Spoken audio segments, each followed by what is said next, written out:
Dober dan in lepo pozdravljeni na portalu Info 360. Spremljate oddajo V središču, v njej bomo danes govorili o občutljivi temi poslavljanju od življenja in smrti.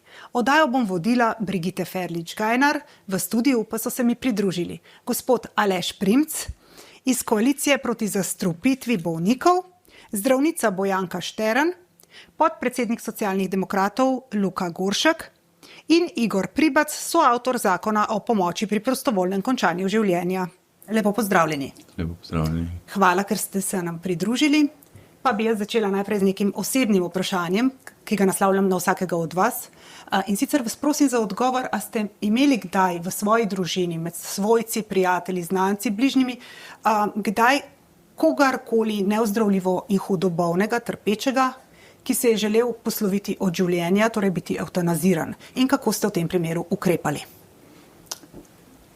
Sem jaz prvi. Kar izvolite, gospod Primc. Jaz sem zgubil že vse 4 svoje stare starše, 2 sta kar dolgo časa, lahko rečemo, trpela, bila brez noge, stari oče celo več kot 5 let, stara mama nekoliko manj.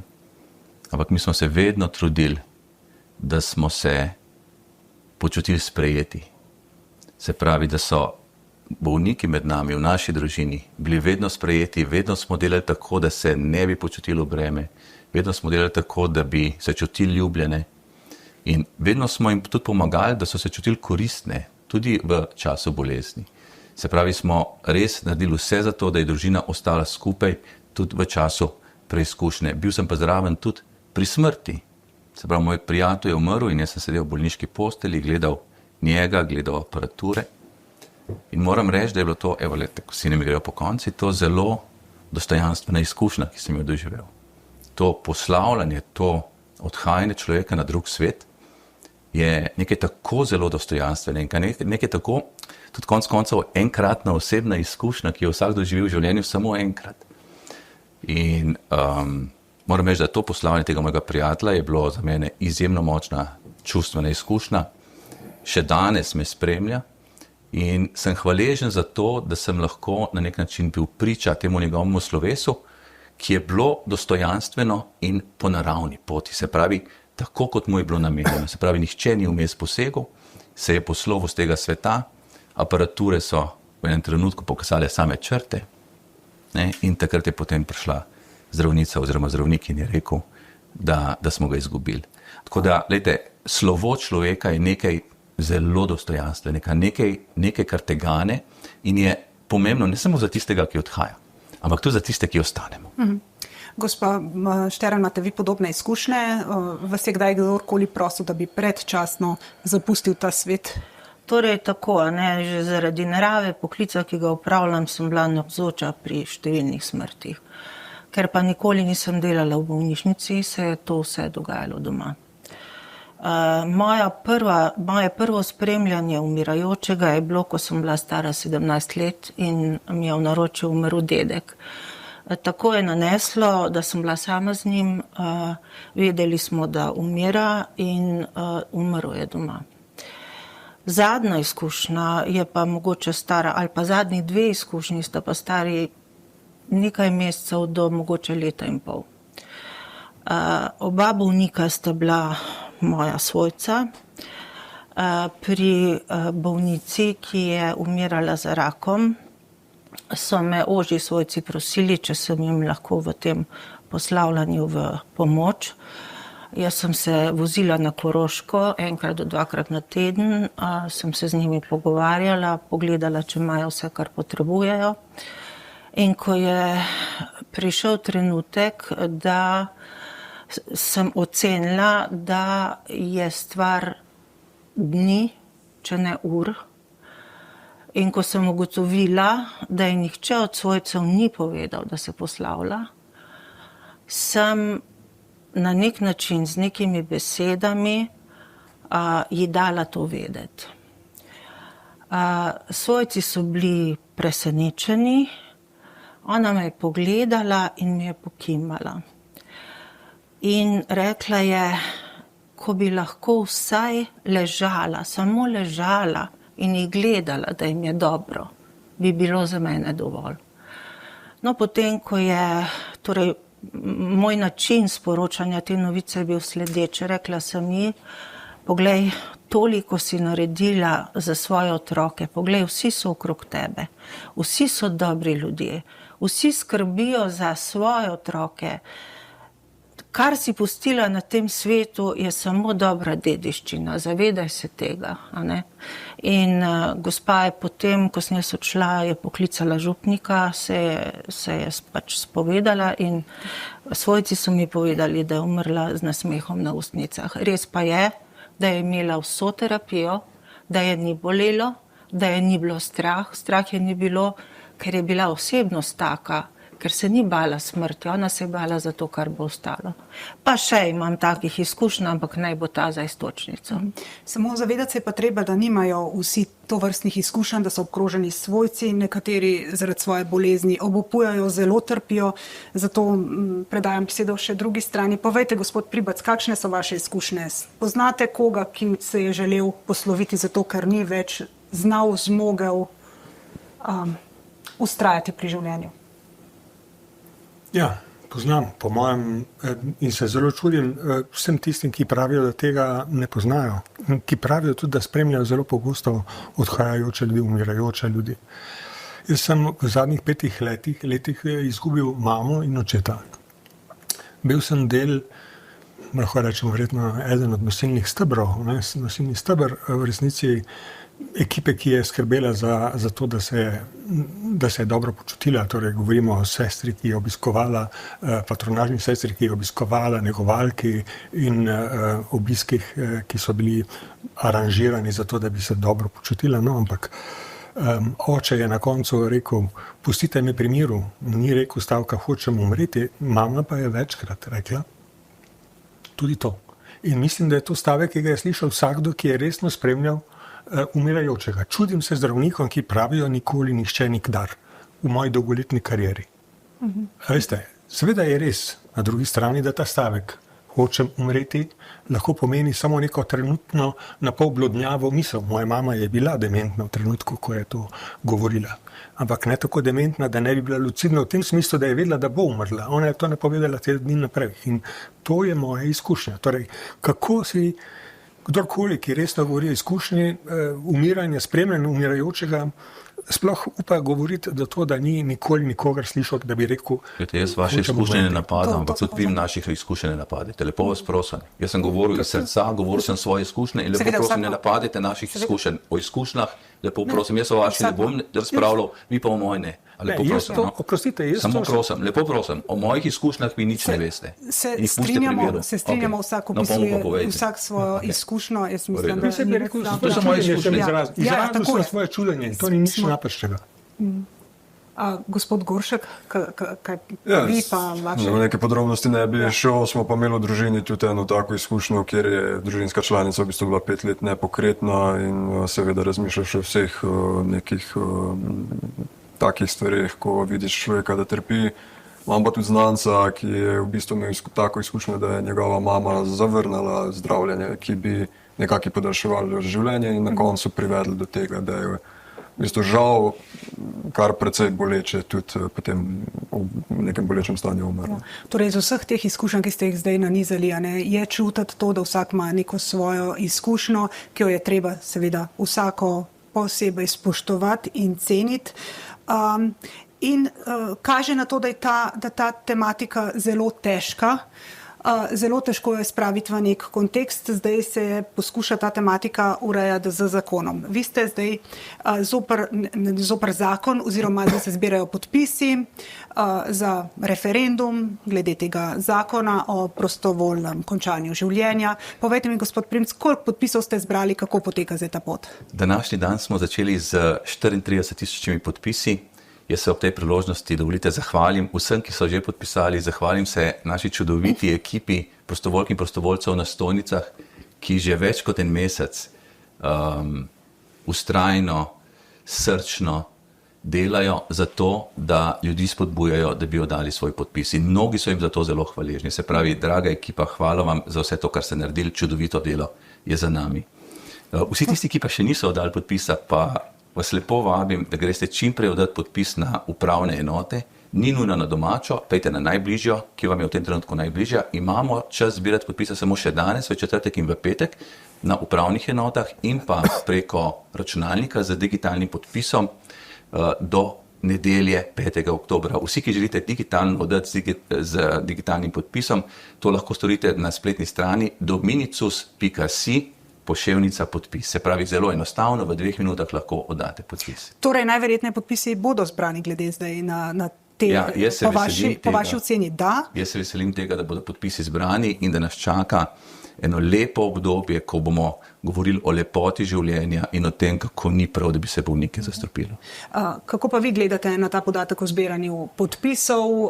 Kaj bo potem sledilo, oziroma vemo, kaj bo sledilo? Sledil bo referendum, če bodo zbrani podpisi.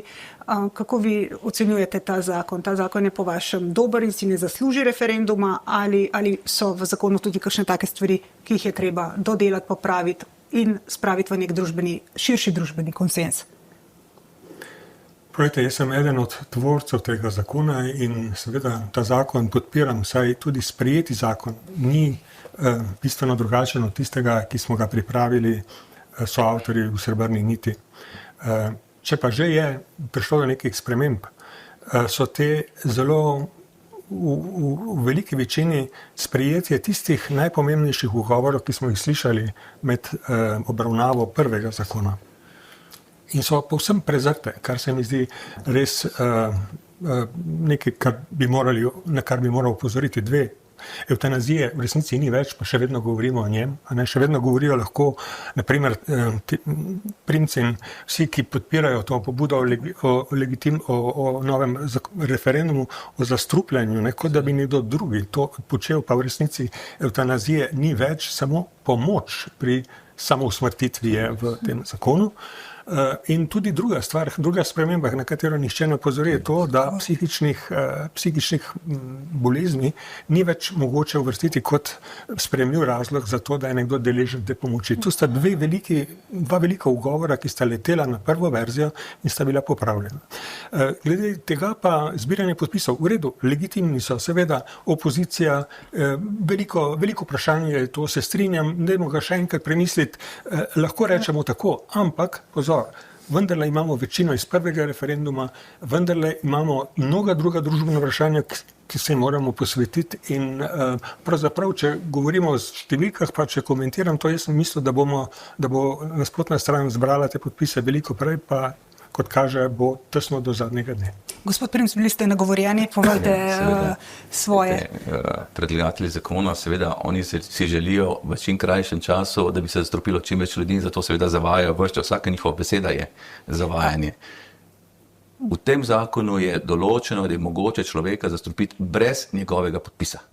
Brez njegovega podpisa. Podpis je osnovno merilo našega soglasja. In se pravi, v zakonu so ugradili, da je mogoče človeka zastrupiti brez njegovega podpisa. Kako konkretno bo pa gospa... Lahko samo še dokončam. In še ena stvar zelo pomembna.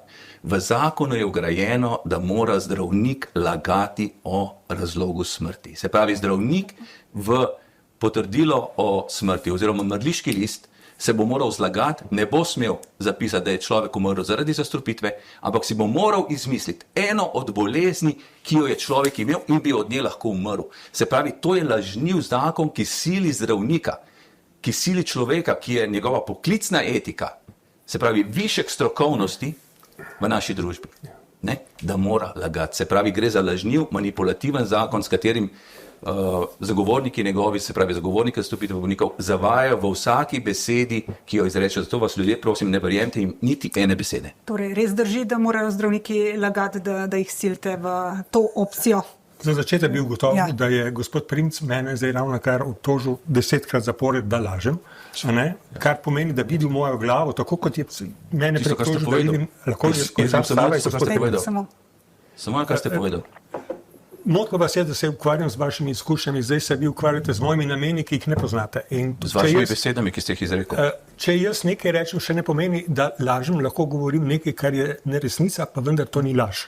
A ne? Ločimo med lažjo in neresnico. prosim. Pa povejte, kakšna je resnica. Razliko mi povejte. Razliko med lažjo pa neresnico. Lahko, Bomo vas kaj prosili. povem, gospod Primc, agresivni ste. Ne agresiven, samo povejte razliko med neresnico in lažjo. Jaz vas prosim, sam, Ves da čas smo govorite. dostojanstveni, ker gre v korist vseh. a ne, Res je, tako da res je, sem prosila, tako da- človek zavaja, Ja, vsak da- besedo, ki izreče. bo Poznam pa pojasnil še govor, ki ga gospod. izreka gospod Primc danes, ne prvič. In ugotovim prvič eno dejstvo, da izvorni zakon, ki smo ga pripravili v Srebrni niti, je imel glede tega drugačno rešitev in je predvideval poleg osnovne primarne bolezni kot vnešene kot razlog smrti tudi neposredni razlog smrti in seveda tudi, ali je ta bila smrt zaradi postopka pomoči pri samosmrtitvi oziroma evtanaziji takrat še. No, kaj se je zgodilo z zakonom, ko je prišel še v politične vode in ko so redigirali končno verzijo sprejetega zakona, sam ne vem, ampak potem, ko sem slišal ta ugovor, sem se skušal pozanimati, ker nisem bil jaz koordinator tega početja strani pravzaprav politike, morda bo tukaj gospod Goršek znal kaj povedati na to temo, ampak vem pa, povedano mi je bilo, da je do te spremembe prišlo na pobudo v tretjem branju zakona na pobudo Zdravniške zbornice. Veste, kaj Zdravniška zbornica je temu jasno nasprotovala v postopku sprejemanja zakona. Poglejte, še ena laž. Zdravniška zbornica je v postopku, zdravniška zbornica je v postopku. napačna Ja, pa informacija. poglejte, človek javno govori o stvareh, Jaz ki sem ne držijo. zastrševalec za vas, jaz sem okuževalec, jaz sem lažni humanist, usmrtitelj, kaj še? To Jaz ste se sem vi rabelj poimenovali, za to ste vas se vi poimenovali. in Ja, lažnivec, glejte. lažnivec 10-krat. To Ja, vse ja, to mi lejte, govorite, žal, kako vsaka super. beseda, ki jo izrečete, je laž. Žal. Zdaj pa, Kako lahko obtožite zdravniško zbornico? Kako lahko obtožite zdravniško zbornico? Nisem jo obtožil. Da je zdravniška zbornica Nisem zahtevala, da se v zakon unese, da morajo lagati pri Vaše razlogu besede. bolezni. To ste vi rekli. Nisem. Ki je zdravniška zbornica temu jasno nasprotovala. Nisem rekel tega. pa pojdimo zdaj. Ja, ne si ljudje nas Se- tako se prevrtijo, ne tole bomo- pa res lepo prosim. No? Prosim, Zdaj tudi jaz prosim. se bomo rajš vrnili k vsebinski debati, pa povejte, gospa Bojanka Štern, vi poznate zakon, prečitali ste ga dobro, kaj v njem je najbolj spornega? Nekaj je nakazal gospod Primc, poskušal je gospod Pribac to pojasniti. Kaj je zdaj, bomo rekli, prava informacija in kaj ni prava informacija, da ne bomo operirali laž, ne laž in da ne bomo žalili vse vprek en drugega? No, kar me je prosila članica Komisije za medicinsko etiko, profesor dr. Zvonka Slavec, je, da posebej povem, da zdravniška stroka pri pripravi zakona ni bila vključena. To je. Lahko samo to navežem, zakaj zdravniki niso bili vključeni. Jaz sem prebrala tudi zakon, zdravniki se v zakonu mislim, da omenjajo 95-krat, pa vendarle so tisti, ki imajo v tem zakonu glavno vlogo, zakaj so bili v bistvu tako malo vključeni oziroma sploh ne vključeni. Če vem, da je bil predstavnik zdravništva, mogoče samo gospod Keber, a ne, na tisti javni predstavitvi, drugih pa nekako nisem zaznala. So bolj v ozadju drugi zdravniki, ki se niso tukaj izpostavljali, vaše mnenje? Poglejte, to, da niso bili zdravniki vključeni in da zdravniki nasprotujejo, kar je sorodna trditev, a ne tej zakonu, ne ena, ne druga ni resnična. V resnici dr. Keber je zdravnik, celo Govorila zelo sem o zaslužen. zdravniških Ja, organizacijah. Institucije institucionalno. pa res mislimo. nasprotujejo, institucije zdravniške nasprotujejo. Ampak In pa zato, ker pozor, nasprotujejo, to ni še- ste se odločili, da jih sploh ne vključite in vprašate za mnenje. Ne, A ni to na nek način zgrešeno, da pri iskanju nekega družbenega konsenza? Ja, trenutek, dajte mi čas, pa pojasnim. Jaz to eutanazijo in o družbenem potrebi potem, da to področje uredimo, sem zagovornik tega že četrt stoletja. In od takrat naprej iščem dialog z zdravniki o tem vprašanju. Povabil sem jih na svoje koloke, ki sem jih organiziral, nekateri so prišli, večina ne. In nikoli nisem bil nobenega nasprotnega vabila. Odzivam se na njihove stališče, ki jih objavijo in ne dobim odziva na svoje odzive. Torej, dialog je bil enostranski, ampak tudi seveda obsojen na to, da bo zamrl zato, ker je na drugi strani frontalno zavračanje vsakršne poti, ki bi vodila do ureditve tega odločanja ob koncu, svobodnega odločanja ob koncu življenja. To je zaradi tega, ker so zdravniki zavezani Hipokratovi prisegi in v Hipokratovi prisegi je jasno, da morate zdraviti, pomagati, a ne? In je jasno, da težko podprete tak ali podoben zakon. Poglejte. Da se vrnemo k vsebinskim, kar sem vas prej prosila, da pojasnite. moram se odzvati, ne. Torej, rekli smo, zdravniške organizacije so proti. Jaz sem govorila z eno zdravnico, samo sem vprašala, ali bi ti izvajala evtanazijo, in je rekla ja. Naj vam povem, da sta v Kanadi 2 zdravnika doslej skupaj izvedla 900 usmrtitev. Kar pomeni, da je en zdravnik dovolj, da evtanazira ali sodeluje pri samomoru za vso slovensko populacijo. En sam. To je ena stvar, ne.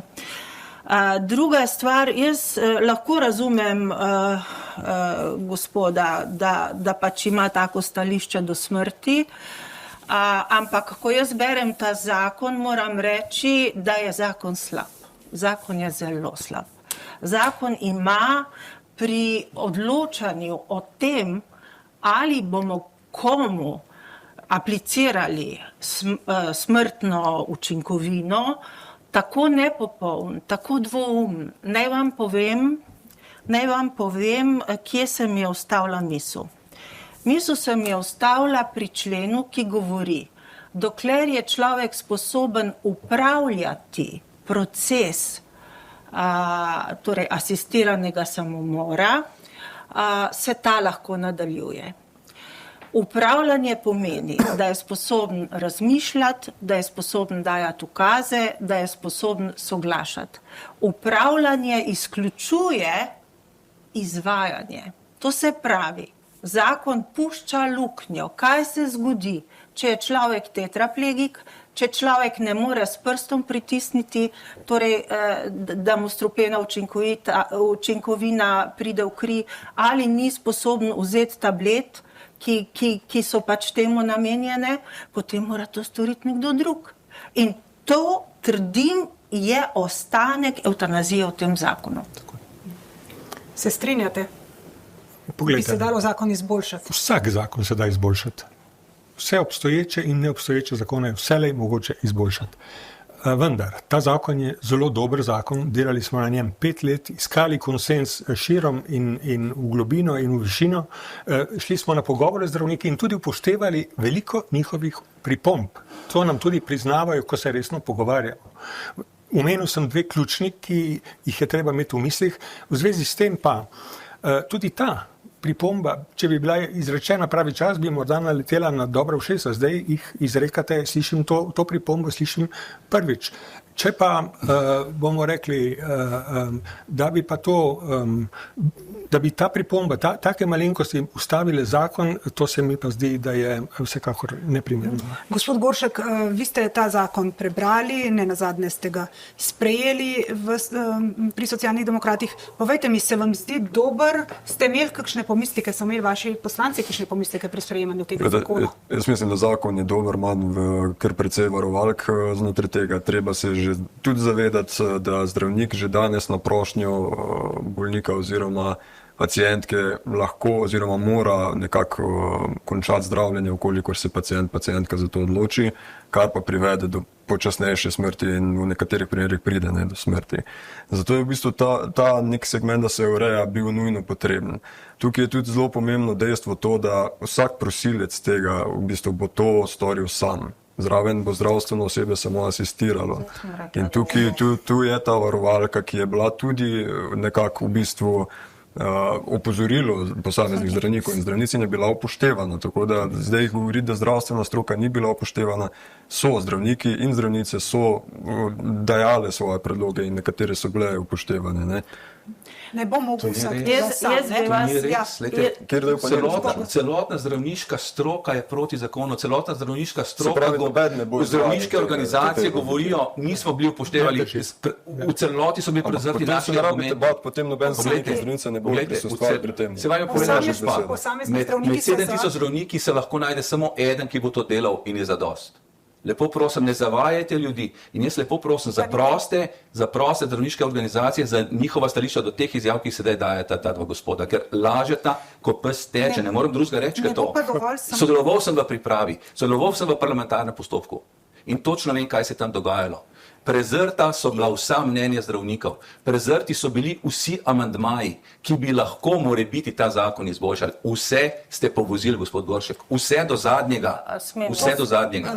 Boste zdaj, vi se navezali, ja, prosim. Ja, veste kako, jaz bi rada, da se ta debata, da bojo ljudje informirani, ne razumeli, se razumejo ljudje, da bojo informirani, da se spravimo na konkretnost, da začnemo razpravljati o konkretnih členih.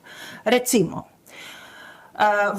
v prvih 2 členih piše, da je zdravnik dolžan pacienta pač obvestiti o vseh možnih pomočeh, ki obstajajo v Sloveniji, tudi ki obstajajo v tujini, da se pacient odloči, če obstaja zanj sprejemljivi način, se pravi, če je zanj nesprejemljivo, da ga zdravimo naprej, je pač to nesprejemljivo. Da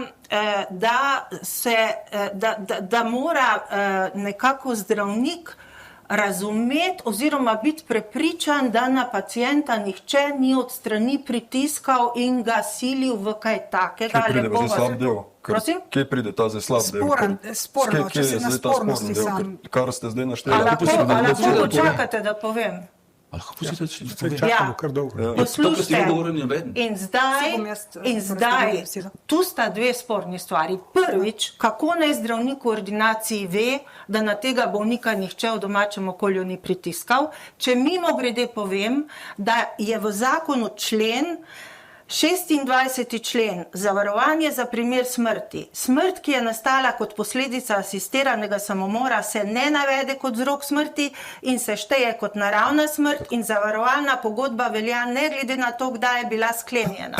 To se pravi, smo razumeli, zakaj. Je treba lagati tudi o namenu, recimo pri zavarovalnici in še kje.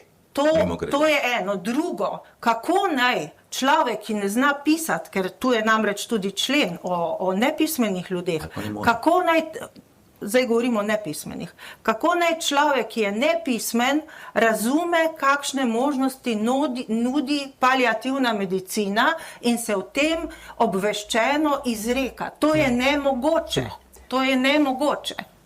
Torej ste na te anomalije sami opazili, mogoče v zakonu, gospod Goršek, te stvari sporne, ki... Ne, mislim, zdaj se res v bistvu ukvarjamo s takimi stvarmi, da se ukvarjam s tem, da nekdo, ki izredno trpi, je res v nekih agonijah, ali je pismen ali ne, oziroma ali bo znal izraziti svojo namero.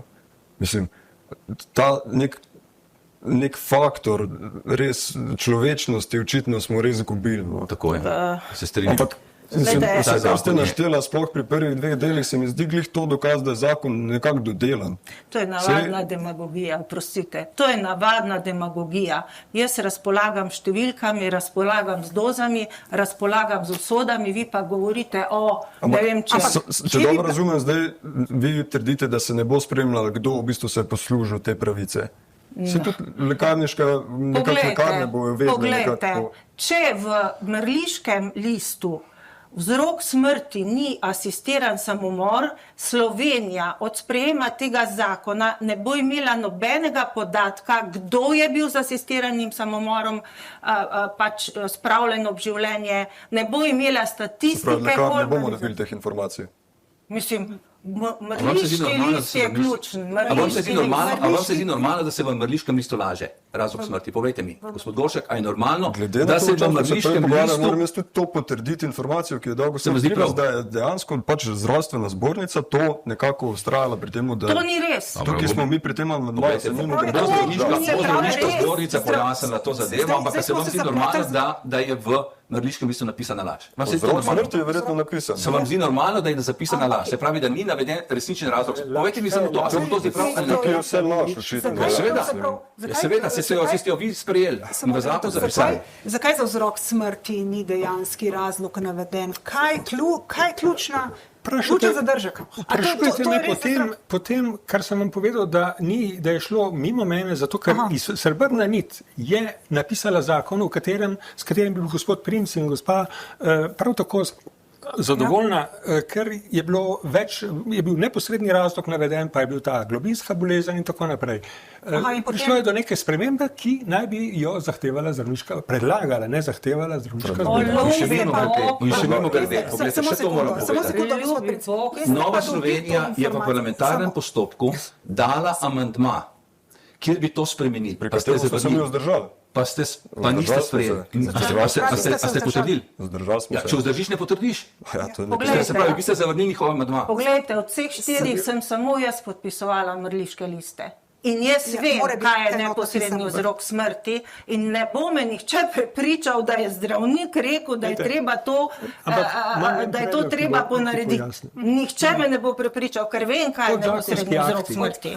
Zakon dopušča nastanek, in ne dopušča, zahteva nastanek zakonskih aktov, ki bodo dopolnili sam zakon, ki bodo zahtevali natančnejši opis postopkov in tako naprej. Mislim, da je znotraj tega področja mogoče marsikaj, kar moti sedaj sogovornika, urediti. Sam vemo pa, da mora biti zakon tak, da so podzakonski akti pod zakonom, torej mora biti že zakon zelo dobro napisan in bi se morali to nekako Pravna služba, upoštevati. mislim, da je ta zakon gospodin potrdil. Torej, kje ste pa vi dobili informacijo, če sem jaz Dobil tako sem jo od vprašala? tistega člana Srebrne niti, ki je sodeloval pri teh pogovorih. Da zdravniška zbornica ne želi, da se strinja Pa s sem tako samo poudaril, dikcijo. da me je gospod Pribac v 2 mojih ugovorih pravzaprav podprl.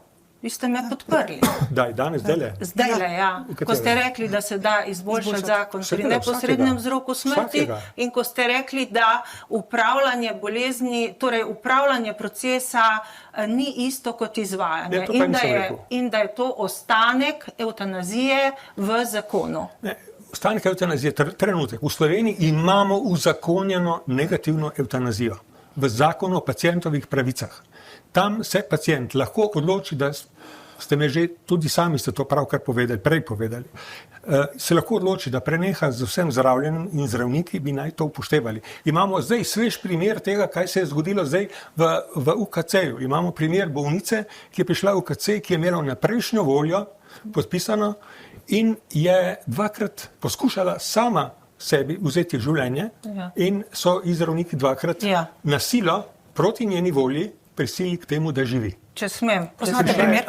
Lahko tudi jaz zdaj. Ja, prosim. Sej nismo govorili na tej strani dlje kot na vaši strani. Izvolite, Mogoče pa lahko izvolite. si tudi jaz privoščim še minuto. A ne?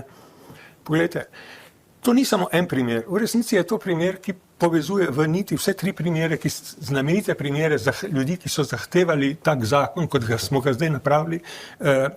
In to je gospod Janko Pleterski, gospa Alenka Čurin Janžekovič in tudi gospa, ki je zdaj umrla v UKC. Vsi ti so imeli vnaprejšnjo voljo in zahtevali so, da se ne oživlja, če naredijo samomor. Poskušali so to narediti z izjemo, Alenka, njen primer je malo drugačen, nje je operater, preden je zapadla v spanje pred operacijo, rekel, da tega papirja on ne bo upošteval in ga zaničljivo, kot je rekla, odvrgal in ona je potem morala zaspati s to mislijo v glavi. A ne? To je njena izkušnja popisana v njeni knjigi. Medtem ko je gospod Pleterski in tudi gospa, ki je umrla, sta oba poskušala narediti samomor in sta bila na silo proti njeni volji oživljena in to je dramatično stanje neurejenosti teh odločitev. Kajti tu gre v osnovi, če smem, za spopad 2 etik, ki sta obe povsem skladni z idejo človekovih pravic in to je etika spoštovanja življenja od začetka pa do naravne smrti in druga, ki je etika izbire življenja od spočetja pa do smrti. A smem? Ja, dajte, vi pa boste Zdaj, gospod prva Pribac. stvar, ki bi jo jaz rada zdefinirala, tako da bo res ljudem jasno, je, vi ste rekli pasivna evtanazija. To ni evtanazija. Evtanazija je poseg v človekovo telo z namenom, da se povzroči njegova smrt. Če pa pacient odkloni nadaljne zdravljenje, pa to ni evtanazija. Nihče ni posegal v njegovo telo proti njegovi volji. Nihče. Lahko ogovarjam? In boste ogovarjali, ja? Torej, to je treba najprej vedeti. Eno je, da mene kot zdravnico prisilijo, da nekomu ubrizgam smrtonosni odmerek. Drugo je, da mi bolnik reče, ne želim več, da me zdraviš. Mi v medicini imamo veliko situacij, ko bolniki ne želijo več nadaljnega zdravljenja in tega tudi niso deležni. Situacije, o katerih pa vi govorite, Oživljanje proti volji so pa, posameznika, ne? ja, sem spremljala. Spremljala sem usodo akademika Pleterskega, v časopisu Delo je bilo to napisano, spremljala sem usodo te bolnice, o kateri se tukaj pogovarjamo, in spremljala sem še usodo neke znanke torej z živčno-mišično boleznijo, ki je izrazila željo, da ne želi biti eutanazirana. Kaj se je zgodilo pri zadnjem primeru? Svojci so klicali urgenco. Urgenca niso mogli gledati, da se ona duši. Urgenca ni vedela, da ona ne želi oživljanja. Svojci niso mogli gledati, pa so vedeli, da ona ne želi oživljanja. Torej, a so bili urgentni zdravniki kaj krivi? Nič. Oni so jo oživljali, kot oživljajo vsakega. To je prva stvar, dovolite. Druga stvar, gospa, ki je šla delati samomor v bolnišnico. Če ti delaš samomor, ne pojdi v bolnišnico. V bolnišnici so ljudje zato, da zdravijo, da pomagajo. Zakaj v bolnišnico delati samomor? In tretja stvar, gospod Pleterski... Tukaj bi se samo pletla, se verjetno gospa ni šla v bolnišnico delati samomor, ampak se je znašla verjetno v taki situaciji tam, da se je odločila, zato to je težko soditi. Imamo zdaj dva razmerje? Ne, zakaj? Kako dajte drugi še enega drugega pobaviti? Jaz bi prosil, da neodvisno vodite. No, prosim. Samo to vprašanje se vmes postavi, zato sem rekla, treba vse dileme rešiti. Dejstvo je, da zdravnik v bolnišnici, preden bo ta zakon sprejet, če bo zakon sprejet, bodo seveda dovoljeni samomori v bolnišnici. Dokler zakon ni sprejet, ni ga zdravnika, ki bi v bolnišnici gledal človeka, ki umira in mu ne pomagal. In dela samomor. To je eno. Tretja stvar je pa ta, sem brala izjavo gospoda Pleterskega, akademika Pleterskega, da si je prerezal žile, da ni vedel, da kri tako počasi teče in da ko ga je osebje našlo, so ga oživljali, oziroma so ga reševali. In potem njegov sin, dr. Pleterski, seveda svoj angažma pri tem zakonu gradi na tej izkušnji. Jaz moram zase reči, pa nikogar ne obsojam, če bi jaz gledala svojega očeta, ki krvavi, mislim, je ni sile na svetu, da mu ne bi pomagala. Je ni sile na svetu. Še gospod Primc je želel nekaj povedati, pa vračam besedo vam. Meni se zdi tako grozno, da se zdaj pogovarjamo ves čas o tem, kako pride do tega, da bomo kot družba zastrupljali bolnike. Jaz bi se želel pogovarjati o tem, kako bomo kot družba zdravili bolnike, kako bomo imeli še boljše rezultate predstavljene, kako bomo kot družba pomagali bolnikom, da ne bodo trpeli bolečin. Da se bomo o tem pogovarjali kot družba. Ne pa, da sedaj, poglejte, smo prisiljeni, celotna Slovenija, v razpravo o smrti, o tem, kako zastrupiti čim več ljudi in za eno lažno iluzijo, da je možno človeku prikrajšati trpljenje. Poglejte, ljudje trpimo od trenutka naprej, ko smo spočeti. Se pravi, od prvih dni naprej so znanstvene raziskave pokazale, da otrok že čuti tudi med drugim smrtni strah. Se pravi, mi strah, trpljenje, čutimo celotno svoje življenje. Rodimo se v najhujšem predstavljivem trpljenju, kot mi govorijo gospe, ki so rodile. Se pravi, ni bilo trpljenja, ni bilo bolečin večjih, kot je rojstvo. Se pravi, pridemo v svet s trpljenjem. In poglejte, tisti, ki govorijo, da bodo s tem zakonom preprečili trpljenje, zavajajo. Vsak človek trpi skoraj da vsak dan, tudi večkrat na dan. Trpljenje je sestavni del življenja, ki ga moramo sprejeti in s katerim se moramo znati živeti in ga moramo znati premagovati. Se pravi, to učimo naše mlade, to se učimo vsak dan znova. Ne pa, da bomo govorili o tem, da se da to trpljenje preprečiti. Pa še ena stvar. Izkušnja smrti je enkratna izkušnja vsakega človeka. Noben od nas še nima izkušnje trpljenja pred smrtjo. Ne? In kdo bo meni lahko povedal, da je to trpljenje najhujše možno trpljenje, ki sem ga kdaj jaz v življenju doživel. Se pravi, gre za veliko zavajanje. Mi ne vemo, kakšno je trpljenje pred smrtjo.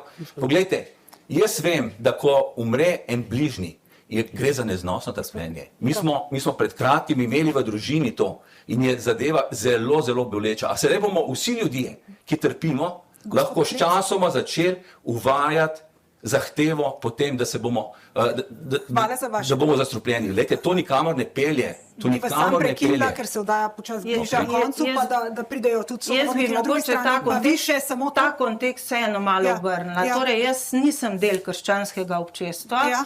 in ne gledam na stvar religiozno, ampak gledam na stvar strogo humanistično, etično. Torej, za mene je avtonomija bolnika, da si vzame življenje, se lahko zgodi. Torej, včasih so samomorilce pokopavali zunaj pokopališči, Tako. Jaz nobenega samomorilca ne obsojam. Po drugi strani pa seveda mene ali kogarkoli iz zdravstva prisiliti, da nekomu pomagam pri samomoru. 40 let se bojim, da ne bom kaj spregledala. Pa še nekaj, sem to mi še dovolite. Gospod Primc je govoril o trpljenju. Jaz bom pa zdaj povedala o lajšanju trpljenja. Medicina, ki zna spreminjati gene, zna popolnoma izničiti bolečino. Popolnoma izničiti. In strah pred bolečino je šele na 5. mestu ljudi, ki se odločajo za evtanazijo. Mi znamo lajšati, torej znamo odpraviti bolečino, mi znamo odpraviti strah, mi znamo človeka dati v umetno komo, mi znamo razreševati probleme, ki se zgodijo z dušenjem, mi to znamo. Hipokrat 500 let pred našim štetjem je rekel, da ne bo dal strupa nikomur, če tudi bi ga za to prosil. Mi smo danes leta 2000 in to ni potrebno. Ni potrebno. Jaz se strinjam z vami, da medicina zna pomagati, sam pri nas je problem tudi zdravstvenega sistema, da paliativnih timov nimamo dobro, preskrbljenih, pomanjkanje paliativnih timov. Potem naredimo zakon o paliativi. Ne, strinjam, da ste se hoteli prej na nekaj drugega navezati, upam, da se niste že vmes zgubili, ampak povejte mi, pri nas zdravstveni sistem je tak, kot je trenutno, za paliativo ni dobro poskrbljeno, to vemo vsi, ne vem, koliko je paliativnih timov, ampak vsekakor premalo, kot pravijo ljudje. Bi bil ta vaš zakon tudi drugačen, pa manjša potreba po tem zakonu, če bi bile te osnovne stvari, lajšanja bolečine, trpljenja, urejene na drugačen način, pri nas v praksi urejene na drugačen način? Mi svoj zakon razumemo kot v resnici prispevek k širšemu reševanju te problematike zdravljenja najstarejših in tistih, ki so pred tem, da nas zapustijo. Podpiramo razvoj paliative in mislimo, in dobili smo tudi priznanje z mnogih zdravnikov, celo uradno, da je naš zakon in debata, ki smo jo sprožili, v resnici bila velika spodbuda za razvoj paliative, ki se dogaja tudi s tem, ko jo tako postavimo. Itak pa so na drugi strani nekako priznanja, da je pravzaprav medicina ni sama storila dovolj za razvoj paliative. Ampak jaz seveda se bom odzval na kar nekaj, na dve stvari ključna. V vlogi trpljenja. Ideja, da se trpljenju lahko izognemo v celoti, je nora in upam, da je gospod Primc kot filozof v resnici nekomu, ki se s tem tudi ukvarja, torej meni, ni pripisal tako nore ideje, da je mogoče živeti in ne trpeti. Ampak mi je pripisal to. In v resnici ni seveda to moje stališče in nobenega od nas, ampak je pa to, da se hočemo izogniti tistemu trpljenju, ki ga imamo za nevšečno, nezaželeno. In ki se mu ga da, in se mu lahko končam tudi jaz stavek, gospod Primc, ne morete? Lahko, dejte. Samo povejte mi, katero trpljenje je všečno? Všečno so, trpljenja športnika je všečno trpljenje. Jaz, ko grem s kolesom v hrib in mnogi smo, ki to počnemo, nekateri so zelo znameniti, dobri smo v tem, si izberemo za trpljenje. Okay. In moje mnenje je, da je trpljenje na svetu vselej za vsakega dovolj, zato da spozna, da ga noče več, kot ga ima. In tistemu, ki se lahko izogne, se mu tudi izogne. Ima pravico do tega. In tu imamo trk dveh etik. Ena, ki slavi trpljenje, in druga, ki ga pač ne slavi in hoče slaviti svobodno izbiro. Jaz ne slavim trpljenja. Da se nama narobe razumete, da jo spet podtikate. Tudi jaz ne slavim trpljenja. Tudi jaz naredim zelo veliko za to, da ga ne bi doživljal. Prosim, ne podtikajte mi stvari. Ne da debatirati z vami. Ja, minuto. Že takrat, ko sva bila v uradno skupaj, ste si monopolizirali prostor in čas, zdaj še isto to počnete. Izvolite, dokončajte. Hvala. To je bilo v zvezi s trpljenjem. V zvezi s tem, kar je pa gospa rekla v zvezi z negativno evtanazijo, da to ni evtanazija. Glejte, pravite, delovanje, samo aktivno delovanje je tisto, ki povzroči smrt in za katerega smo odgovorni. To ne drži. Imamo pojem dolžnega ravnanja in oseba, ki zapade pod dolžno ravnanje, je odgovorna tudi za svoje nedejanje, ko bi pa morala delovati. In to ni moje mnenje, oziroma ni samo moje mnenje, ampak je mnenje pravne stroke. Pazite, če ni odgovora. Lahko končam stavek. Prosim, izvolite. lepo. To je med drugim rekel gospod Damjan Korošec, ki ni kdorkoli, ampak je profesor kazenskega prava, in to je rekel pred zdravniki na seminarju, ki ga je mogoče še zdaj vsi ogledati na YouTubeu. In seveda je treba vedeti tudi to, da je gospod Damjan Korošec član Komisije za medicinsko etiko. Tako da bi vsi tisti, ki hočejo zvedeti, da je to odgovornost torej nekoga, ki ne deluje takrat, ko bi moral delovati, enako tisti, kot če deluje na način, na katerega ne bi smel delovati, enaka. Če so učinki seveda enaki. Če povzroči smrt z nedelovanjem, ko bi moral delovati, si za to enako kazensko odgovoren, kot če je povzroči z načinom, ko to deluješ. Glejte, sem vas poslušala, ja, razumem dilemo, ampak vam moram tako povedati. Rekli ste, je enako kazensko odgovoren. Zdaj, prvo, kar je, rekla sem svoje stališče, človek, ki ne želi zdravljenja in ki se odloči da bo umrl, torej poda to izjavo. A ne? Zdravnik pri tem ne izvaja nadaljnjih posegov v bolnikovo telo. Sam se je odločil pacient, zdravnik je stopil stran. To je eno. Protibolečinsko. Dobro, to seveda, no, kar pač želi. A ne. Drugo pa je, da jaz nastavim bolniku kanal in mu vbrizgam kali. Ali pa ta umiranja, več sort umiranja je. Eno je umiranje z barbiturati, to so uspavala. Taka umiranja trajajo v povprečju od 25 do 55 minut, lahko trajajo tudi več kot 24 ur. Če bolnik začne bruhati, mu morajo nastaviti kanal, tudi to traja 30-60 minut, lahko tudi več ur. A ne? Torej, ta umiranja so trpeča. Ta umiranja so trpeča, ta umiranja niso netrpeča. Povejte še vi en stavek, da En stavek je točno ta. Poglejte, odgovornost za oboje je enaka. Enaka je odgovornost za tisto trpljenje, ki ga sprožimo. Kazenska. Ne, kazenska in tudi moralna, enaka. Ne. Vsakdo mora rešiti življenje nekomu, ki je ponesrečenec. To je človeška dolžnost. Če tega ne storimo, smo, mislim, da kazensko odgovorni. Če nas to nič ne stane, če ni tvegamo svojega. To jaz mislim, da je zdaj vprašanje bolj za pravnike. Jaz se s tem sploh nisem res ukvarjala. Da človekova dolžnost je, da pomaga človeku vedno in povsod. Vedno in povsod. Zadnji smo imeli, bom povedal primer izpred parih let, ko je bil samomor. Da je pacient zahteval, da je zdravnik ni odgovoren za svojo nedejavnost, zato ker je pacient to zahteval. Zahteval je nedejavnost. Če pa zahteva pacient zdravnikovo dejavnost, je to isto razmerje in ista odgovornost za posledice te dejavnosti ali nedejavnosti v obeh primerih. In zato imamo naš zakon je zgolj razširitev zakona o pacientovih pravicah.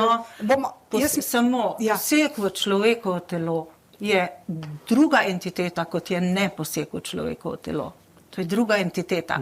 Lahko se pogovarjamo, a sem jaz moralno ali nisem jaz moralno, ampak jaz ga nisem ubila, me razumete?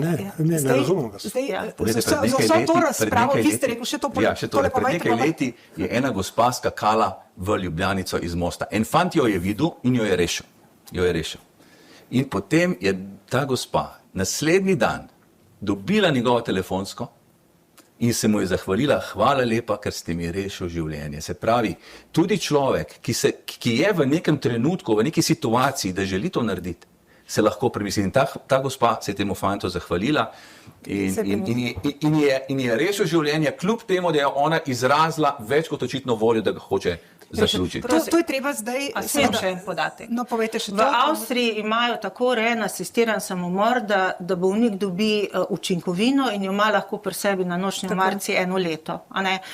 In kaj se je pokazalo? Tam, kjer pride ekipa na dom, tako kot je tudi v tem zakonu predvideno, so evtanazije izvršene skoraj v 100%. Tam, kjer bolnik sam vzame učinkovino, je padlo na 10 ali 20%. Se pravi, gre za zelo različne odzivnosti na način, kako se zadeve aplicirajo. Pa še nekaj.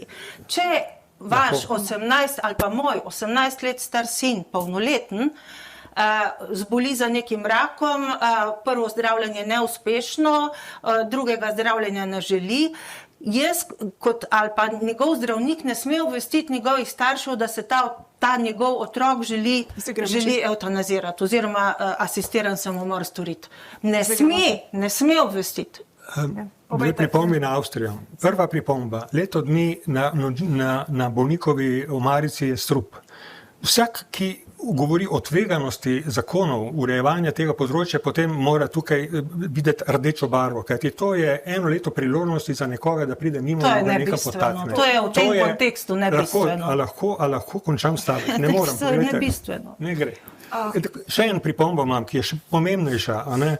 V resnici je zakon ne rabimo zato, ker je nekaj ljudi med nami, ki rabi to pomoč ob koncu življenja. Tak zakon nikoli ne bi bil tako množične podpore na referendum, kot je dobil in ko je dobil na vsaki javnomnenjski anketi v zadnjih 10 letih. Ta zakon je dobil še nobene podpore na referendumu. Zavajate, spet lažete. Ker je v resnici ni res, no, spet se je zlagal. Zmanjšanje trpljenja obmisli, da bi ga lahko doletelo trpljenje ob koncu življenja. Njega in njegovih bližnjih. To je tisti razlog, zaradi katerega in ki ga zdravniki žal ne vidijo, pogosto ne vidijo, je tisti razlog, ki je ljudi pognal na volišče in jih bo spet pognal. Zelo dobro vidim, da se da trpljenje ustaviti z ustrezno medicinsko oskrbo in mislim, da je to poveličevanje situacije, v katerih človek trpi in ignoriranje torej zmožnosti medicine, da je to manipulacija. Zdaj smo videli, kakšna burna razprava se je razvila, torej je v zakonu verjetno res tudi nekaj takih vprašanj, ki jih je treba domisliti in rešiti še na kakšen drug način z večjim konsenzom. Bliža se konec zbiranja podpisov. Kaj bi za konec rekli volilcem, volivkam, državljanom, državljankam v zvezi? Več kot očitno, kot je gospod omenil, referendum zgleda bo, ampak tukaj poraženci ne bomo v politiki oziroma ne bo poraženka politika, ampak tisti, ki bi si zaslužili, da o svojemu koncu odločajo sami o neizmernem trpljenju. In res, mislim, tukaj tudi ta debata dokazuje, da del politike žal to temo zlorablja in ne vem, če se zavedajo teže te teme. No.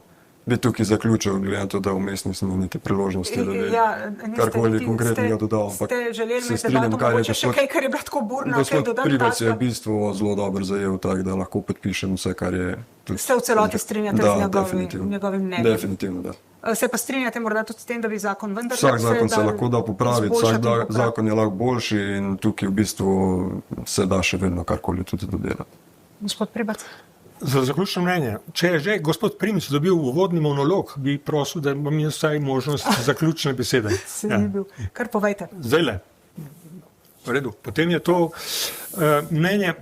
Prosil bi nekaj. Vse, ki zdajle še razmišljate o tem, ali je ta zakon treba podpreti že tako, oziroma ga je nasprotovati mu tako, da zbirate, da odidete in odložite svoj podpis proti temu zakonu.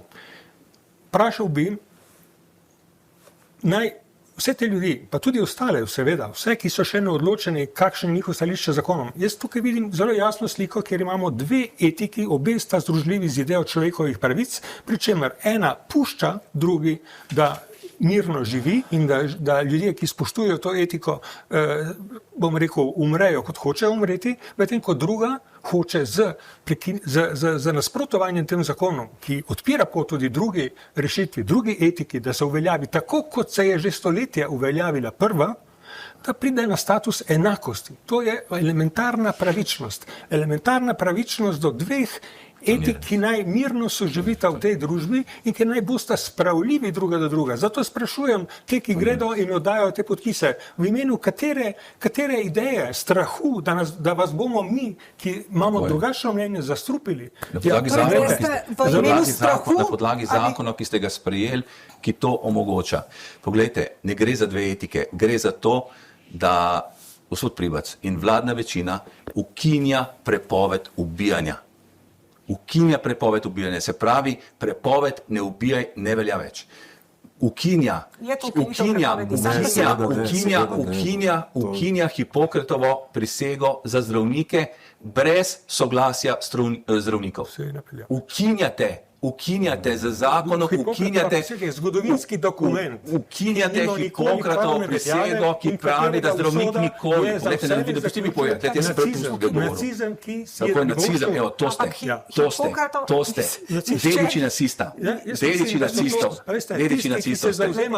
Da je pacient tisti, ki odloča in nihče v njegovem imenu je točno nekdo, ki ponuja neke vrste proti. Vi pa zdravnikom ukinjate Hipokratovo prisego, ki pravi, da nikoli ne bom predpisal smrtne učinkovine, tudi če vam bo bolnik za to prosil. Ukinjate prepoved ubijanja, ukinjate Hipokratovo prisego. Da vas ni sram, zato rečem,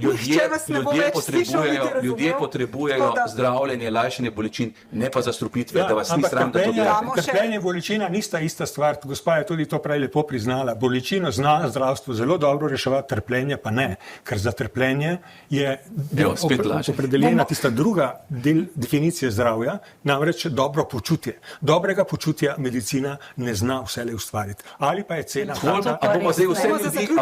A boste predlagali zastrupitev za vse ljudi, ki se dobro ne počutijo?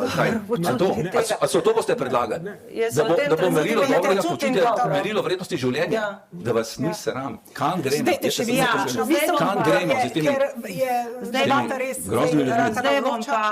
Zdaj bom pa povedala to, kar sem že napisala in je bilo tudi že objavljeno.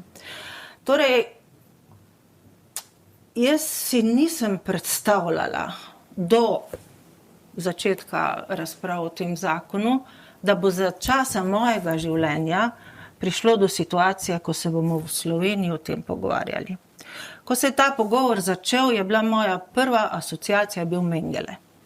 To se pravi, spomnila sem se iz zgodovine medicine, kako so nacisti najprej pobili invalide, duševne bolnike, ki so živeli v nečloveških razmerah, in zdaj mi vi povejte, trpeli so, bolelo jih je, a so bili nacisti? Kaj so bili? A so bili oni dobrotniki?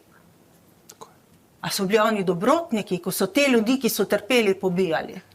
In če verjete, izvršni ukaz o uzakonitvi evtanazije v Nemčiji se bere kot ta zakon, katerega so avtor je gospod Pribac. Še to za zaključek, še na to stran podam besedo. Povejte, je to, se strinjate, lahko zavračate vse te navedbe? To je tako daleč od resnice, da, ampak besede lažje jaz ne bom uporabil.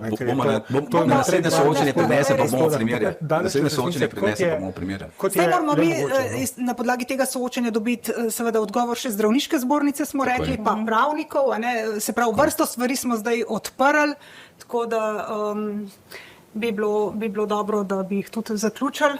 Povejte, kaj ste želeli še? Jaz verjamem, da bo nasprotnikom zakona uspelo zbrati 40,000 podpisov. Pravzaprav sem to bil zelo prepričan že od samega začetka in da sem presenečen, da imajo očitno nekaj težav pa le za tem zbiranjem in da bomo šli še enkrat na referendum.